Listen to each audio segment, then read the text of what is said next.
Hello everyone and welcome back to my Bold and Beautiful 29 YouTube channel. I hope you guys are having a wonderful day. Before we start, please hit the subscribe button and give this video a thumbs up.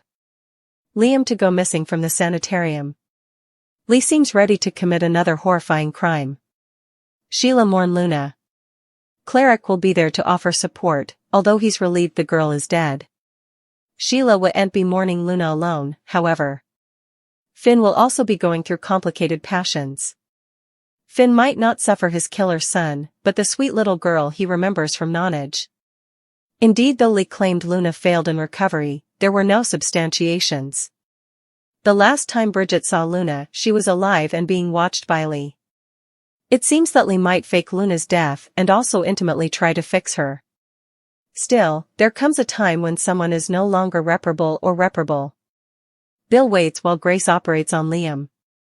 That suggests that Grace tells Bill about Liam's brain excrescence. Perhaps the surgery isn't related to the firing, but the special treatment that Grace has been pushing. Bill sneaks an unconscious Liam out of the sanitarium. So, it looks like we will have two bodies stolen from the sanitarium by two different people. Are these stories tied together or separate? That's one thing I can't figure out, if Bill and Lee are working together or not. Brooke and Nick to talk about their forthcoming Italian adventure. From an outset videotape that surfaced, Brooke can be seen on a boat and Ridge is there, too. So, this might be the morning of the bridge reunion story, although I suppose she's better off on her own. Hope and Steffi will fret about Liam when he goes missing. Steffi could continue lashing out at Bill for Luna's conduct. We might also see if Lee does indeed take Luna's body from the sanitarium, so stay tuned for that. Luna's backstory, painting her mama, Poppy as the villain. Suddenly, everyone is saying Poppy was an reckless parent and subordinated Luna to invituperative nonage. When Luna first arrived in Los Angeles, she had a good relationship with her mama. She told RJ how close they were. She mentioned it was just the two of them growing up. She endured to know her father, who at the time was unknown. It was suspected for some time that Bill was her pater. They took a maternity test, which Luna faked to reveal Bill as her pater. But Poppy knew the verity. She knew Luna's pater was Finn. All of Luna's issues are from her vituperative nonage. Lee bandied Luna's nonage with Finn on Tuesday's show, inferring Poppy had a revolving door of men, did medicines, and neglected Luna. That wasn't the story we heard when Luna first came on the show. Poppy did some type of medicines. It appeared to be incomestible, which she told Bill was to relieve her anxiety.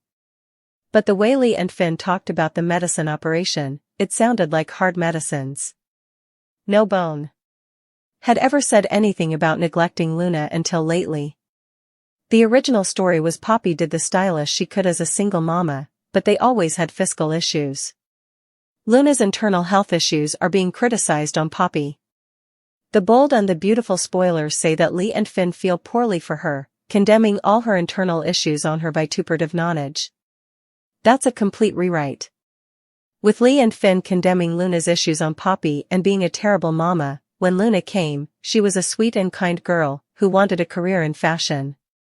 She charmed her way to a Forrester Creations intern position, one that she bettered at. After she faked the maternity test with Bill, her craziness went into overdrive.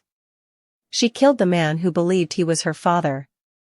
Also, she killed the bartender who knew the truth. However, she tried to murder Steffi when she learned about Luna's fake maternity test, if that wasn't bad enough. Luna's internal state had nothing to do with her parenting. The father factor makes Luna go off the deep end. Bill, and now she's gone off the deep end with Finn. She has serious pater issues and needs violent remedy. Luna might now get that chance because in her final showdown with Steffi, Liam entered a projectile crack to the casket, and turned the same gun to take Luna down.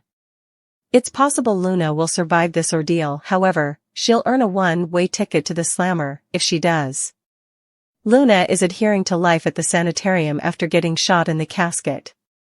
Liam is one door down and also in critical condition, thanks to Luna. And, all hell is about to break loose. It's only a matter of time before Bill gets the shocking news and races to the sanitarium. All B&B spoilers are pointing to Bone Bill twisting over his son and fake son's double firing. Then's what's passing next on the CBS Cleaner. Keep reading for all the details. When Bill realizes that Luna Nozawa is the one who shot his son and may have killed him, the guilt is going to eat him alive. The Forresters have formerly made him public adversary number 1 for getting Luna out of captivity and pardoned. Indeed, Bill's own son will refocus the blame at his father for freeing a sociopath. Now, Bill is paying the price and could lose Liam.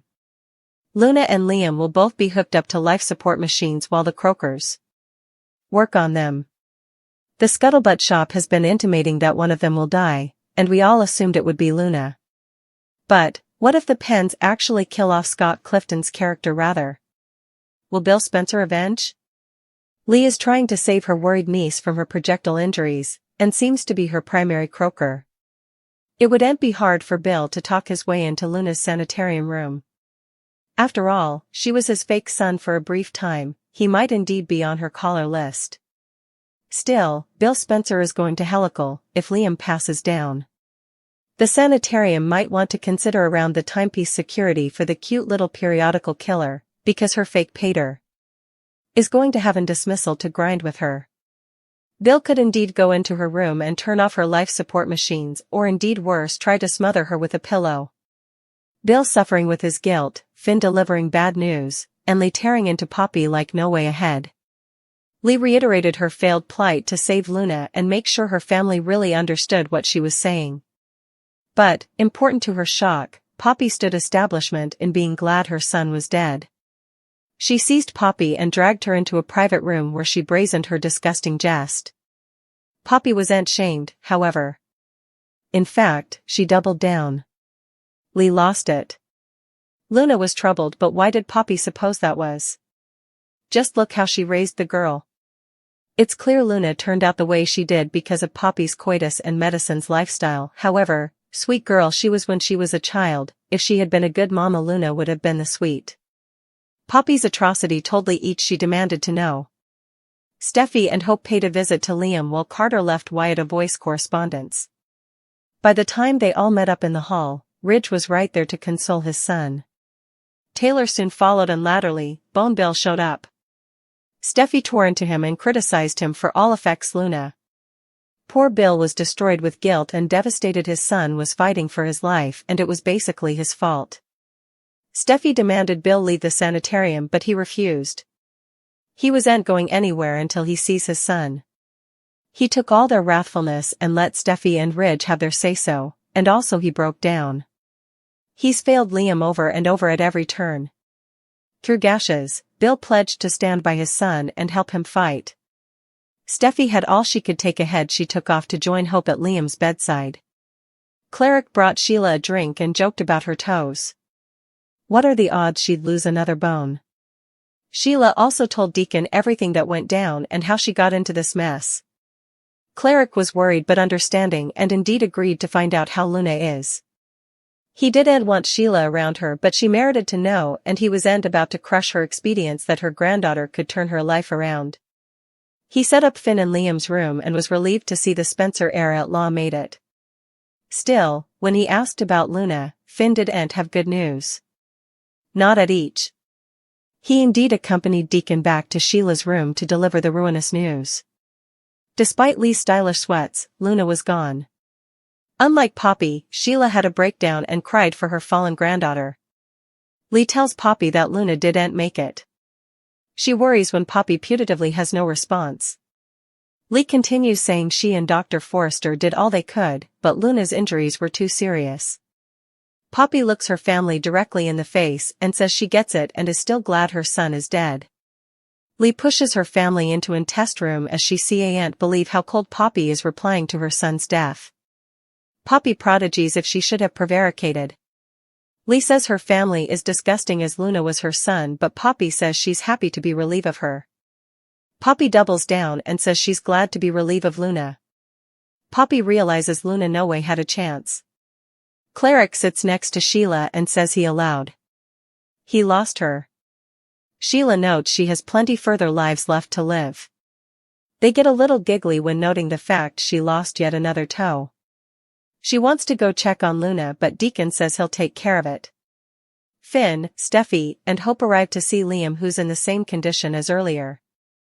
Steffi and Hope sit next to his bed. Steffi says they're safe because he stopped Luna. Hope says he's not alone as they will be there to support him.